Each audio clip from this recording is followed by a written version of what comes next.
Welcome back to the channel. This is XXX Author, and we are going to be reacting to Men Are Better Artists Than Women by The War on Beauty. So shout out her channel. And I just think this is an interesting video, as this is an anime and art channel. I think this is going to be fun to react to. So without further ado, and less talk, let's get straight into the video. This is Julia James Davis, and welcome to The War on Beauty. So you can probably tell what this video is about if you read the title and you clicked on it. So let's just jump right into what is probably going to be a very controversial video, which is men are better artists than women, and that men disowning their creative nature has contributed to an erasure of beauty in our world. I like how she's glazing men. As a man, she's glazing me. In her 1971 essay, "Why Are There No Great Women Artists?" is because men are superior to women in art, poetry, prose, painting, sculpture, Is this like a bait and switch? Like she's gonna be like, "Gotcha, just kidding," at the end? And let me just preface this video with saying that I studied art history my whole life, and I got a degree in art history from a top university and was bought into this prevailing notion that women were systematically kept out of the arts because of elitist white men. You put on Don't Disturb and it sends you a notification of Don't Disturb. What? Artists of note. But over time, I've come to believe that this is not the reason that there's not great women artists. It's just that simply men are naturally better at the creative act. Elaborate. Actually, like the creative act in itself is essentially male. But also Elaborate, that please. women serve an incredibly important function in the art made by men. And this natural synergy between men and women in the arts, with men as the doer and the woman as the muse, is exactly what generated incredible beauty in our world. But in our contemporary society, having this opinion is seen as just flat out wrong. Okay. And it's something still kind of ingrained in me that even saying this out loud feels weird, but Yeah. I'm saying it anyway. And I think that's because I fuck with that she's going against the grain. I like that she's going against the consensus. But I want to hear her out before I start explaining. Before I start disagreeing with her for the most part. we are taught, not even just in art history, but just everywhere, we're taught that men and women can do the exact same things. More or and that less. We're endowed with basically the same abilities, capabilities, and talents. And I think that that's easier. It's easier to go against that idea of the equality of the sexes when you're specifically talking about physical capabilities. But it's a lot less easy and a lot trickier when talking about intellectual. What does that say? Less easy and Men and women are of course equal in their value and worth, but naturally fill different roles and have different talents, which happen to be beneficial to each other. a lot trickier when talking about intellectual or creative differences. So how I got onto this topic in the first place? Well, as usual, I was scrolling social media on TikTok and on X, and I kept seeing this recurring thing about girlfriends making fun of their boyfriends' apartments or what they picked out at Home Goods. And then I saw tweets and comments back to those videos by men, I'm assuming, saying, "Oh my gosh, don't get a girlfriend. They'll literally make you gay and feminize you and take you to Home Goods and make you get a bed frame." And this discourse is actually very revealing. It's very revealing. Let's hop back into the video. To get a bed frame. And this discourse is actually very revealing because both of these points of view are wrong. The first opinion, which is usually the opinion held by women, is that men are aesthetically challenged and women We're are the aesthetically arbiters of taste. The second opinion, it's usually the idea held by men, is that men being interested in interior design and aesthetics is gay or feminine, which is equally incorrect. And another side misconception associated with both of these thoughts is that a man even being there's a fucking silver spider right on my fucking bed. We try to make a reaction video and a silver spider, whatever these motherfuckers are called, silverfish from like Minecraft, jump on your fucking bed and starts fucking. Alright, let's get back to the video. Is a man being in touch with his quote-unquote feminine side. Design and arts and creative expression in every sense and every field has come to be associated or seen as the domain of women. But on the whole, the greatest artists and designers and creatives throughout history have always been men. Think about, for example, and this is kind of an interesting example, I think, but Thomas Jefferson. He actually was a great aesthete and designer. He spent his life building and designing Monticello. Monticello, by the way, was his house. From the exterior to every last detail on the interior. And his home is now one of the most famous homes in the whole world. Or even think about Sir John Soane in England. He was a neoclassical architect whose home is an incredible example of a deep aesthetic sense and pure love for beauty. As feminism and the general... That's not proving much right there, that, you know, to say that men are better than females at art, because, like, I feel like if a woman, like, was doing much art back in the day, she just might get stoned and burned at the stake and shit like that, you know. So let's keep that in mind. Topsy-turvying and blurring of gender roles has occurred over the past century, especially. The great innate aesthetic strength of men has been disowned, which has actually contributed to the uglification of the world.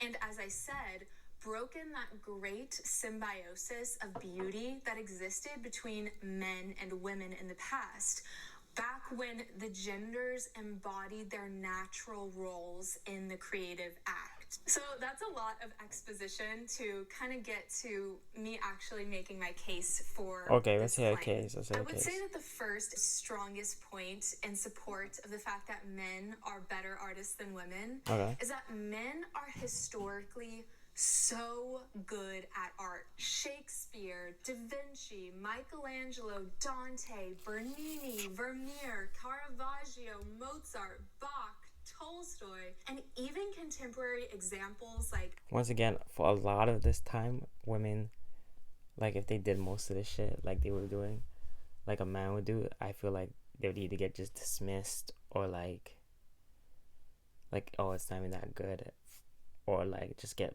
burned at the stake or stoned or some shit like that. So yeah, Stanley Kubrick, David Bowie systematically didn't have a lot of opportunity as well to create great art either. So, like, to have an apprenticeship, or I don't know. Well, we'll see.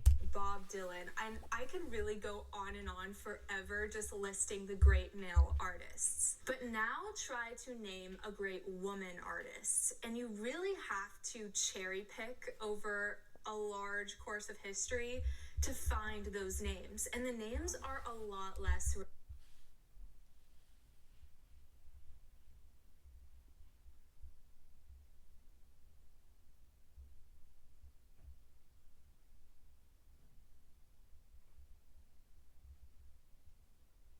renowned. There's Elizabeth Vigée-Lebrun, there's Angelica Kauffman, Artemisia Gentileschi, Berthe Morisot, and Georgia O'Keeffe. But these women's work just does not compare to the output and sheer beauty of the work made by men. And neither does this mean that women are intellectually inferior. It means that women have a different role. Women are just different than men. Not just physically, but in other ways as well. And that's okay. That's completely fine. Men are these superior creatives because Creation in itself That's is a crazy. male act. This, of course, is seen all through nature, with the most profound example being God, the Father, and the creator of the universe and everything in it. When we look at creation, there's really no denying that God is the greatest artist, and God is male. And then after that, God is male, in her opinion. men are the ones who create children in an active way, while women receive and foster that child in their womb. And this dynamic is directly mirrored in art from basically the beginning of art history through to the 19th century. Men actively made beautiful art, and women were largely the inspiration and subject matter of that beautiful art. From Helen of Troy to Beatrice and Emma Hart. And walk into any museum, even today, a lot of what's up on the walls are women. In fact, think of the Virgin Mary, who is the most depicted woman in art, and next to her son Jesus Christ is probably the most depicted person, period. But this is woman's natural role. It's as the muse, as the depicted, and as the receiver. And it takes both men and women in their respective roles for this generative dynamic to work. As Kenneth Clark points out in his great episode of his Civilization series, he says, it's a curious fact that the male religions have produced very little religious imagery. In most cases, have positively forbidden it. That great religious art of the world in every country is deeply involved with the female principle. And that is because the female principle inspires love, which is a great, if not the greatest driver of beauty. Whether that be a romantic love or a motherly love or spiritual love. Edmund Burke even says in his wonderful book, The Philosophical Inquiry into the Sublime and Beautiful, that beauty inspires love. But it's a specifically non-possessive yet soft and submissive love. So actually museums and art history are filled with women. But on canvas, in stone, in poems, in prose, and even in architecture. Think about the great cathedrals of the world, as Kenneth Clark says in that episode. They were built to be the Virgin's home on earth, and their layouts were actually literally modeled on her body, which I just think that is so incredible. How is that not amazing? And such a beautiful way to honor and even venerate women. And I think it's fair to say that the female principle, as Kenneth Clark calls it, in a lot of cases is the actual beauty of the work. But in the 20th century, the feminist art historians like Linda Nochlin came and said that this wasn't right, and that this was actually even objectification. The basic idea put forth was that there were no great women artists because the system of art purposely excluded them. Women couldn't easily join academies like the Royal Academy. They were limited in access to nude models or apprenticeship opportunities, and they basically just weren't fostered from a young age I believe their so. male counterparts. I believe this, so let's see her counteract this. And Nochlin goes on to attempt to downplay the idea of artistic genius. That genius at all is basically a myth, and that it almost accounts for nothing in an artist. That nature is entirely subordinate to nurture. She says, it seems probable that the answer as to why there have been no great women artists lies not in the nature of individual genius or the lack of it, but in the nature of given social institutions and what they forbid or encourage in various classes or groups of individuals. And she also says that this is maybe the reason there are more great women writers, because there were less institutional barriers to a woman writing. As Virginia Woolf said, all a woman needed to write was basically a room of her own and some money. But I'm not really convinced on Nochlin's point about women writers, because there's still dramatically fewer women writers. There's no female equivalent to Shakespeare. And also to the previous point, there's been a lot of examples of great male artists who were outside of the traditional academic institutions Mm. and who also didn't paint nudes. They didn't paint history paintings. They Yeah, but I think they're just more free, to do whatever they want. painted other things. Think about Vermeer. He didn't paint nudes, and yes, he was in a guild, but you cannot look at a Vermeer and say he's not a genius. Or even a Van Gogh. He's not famous for painting history paintings or nudes, which were considered to be the highest form of art back then. You would not say that these men are not geniuses and that they don't deserve to be counted as some of the most high, important, and successful painters. Okay, so now this essay was written in 1971, which at this point is over 53 years ago.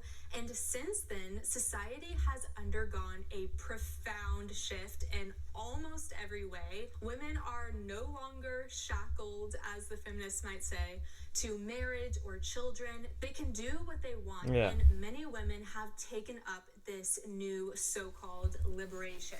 So much so that now it's estimated that 45% of women will be single and childless by 2030. On top of being at liberty to do whatever they want, women are in fact given preferential treatment over men. Okay. Especially white men, not just at a societal, cultural level, but at an institutional level as well. So our world is very, very different, perhaps, than 1971 when Nochlin was writing her essay, and we can practically look around and see how her hypothesis is working out. The conditions to foster great female artists are here. And not only that, but it's been at least 2 generations for these changes to seep in. It's been 2 generations since Nochlin wrote her essay. But what creative artistic genius have women exhibited? The only thing that's really happened by the feminization of the arts and aesthetics is the natural process of beauty generation and creation has been suspended. There's like a Japanese girl artist. She's older. She did something. Leading to a constriction of the overall creativity of both men and women, and therefore an uglification of the world. Where women were once the muse, they're now the anti-muse. It was once love that created beauty, but that love between men and women is really being drained. And I'm starting to actually think that men back in the 1700s, for example, when Edmund Burke were writing, not only were not oppressing women, but that they genuinely loved them. Like when you read Burke on beauty, he speaks so highly of women that they are the highest bearers of beauty and perfection. And to behold a woman is to feel love. Not in a lustful or possessive way, but in a way of just pure admiration. So in conclusion, I think that we need to get back to the natural roles of women and men in every way, including in the dynamic of art and beauty. And that men have to rediscover their natural aesthetic sense and not think that it's something feminine, but realize that it's actually an incredibly important and disowned aspect of masculinity. I think that only in this way will the proper force and upward energy be created that is necessary in bringing beauty back, not just on an individual level, but on a societal level. So I would love to know your thoughts on this. I know that this is a very controversial topic. I know that. But I would love to know, do you think that there's something to men being superior artists throughout history, or do you agree more with Linda Nochlin and that the societal barriers and things like that have contributed to less women artists? Yeah, I'm gonna have to go with the societal barriers for the most part. But no, I get what she's saying, and that, for the most part, men should be probably more involved in arts again, right? But I mean, like, I'm kind of in an art class, in an art program at school, and it's mostly women, and that's cool. But I guess, that's just to prove a point that she just wants, more men to get back into the game, I guess, and release their creative sides. And if that's the case, I don't agree on her that men are better than women at. I don't agree that men are better than her, that men are better than women at art. Just because like historically, I don't believe that, right? I don't believe like, I feel like she said she once again compared like there's no equivalent to Shakespeare, right? I feel like there was probably Barry's. There probably was a woman.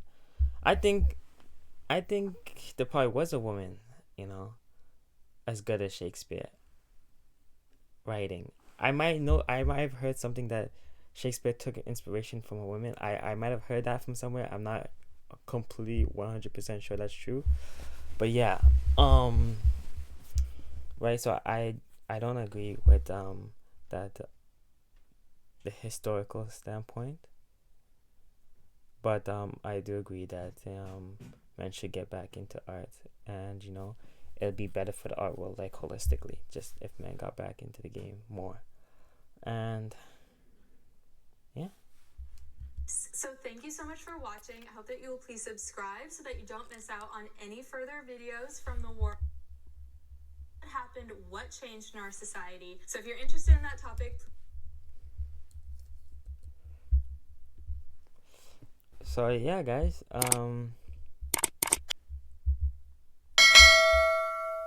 Tell me what you thought about the video. Did you fuck with it? Did you not fuck with it? What do you guys think? Do you think men are better artists than women? Make sure to like, comment, share, and subscribe. Once again, I don't really believe so.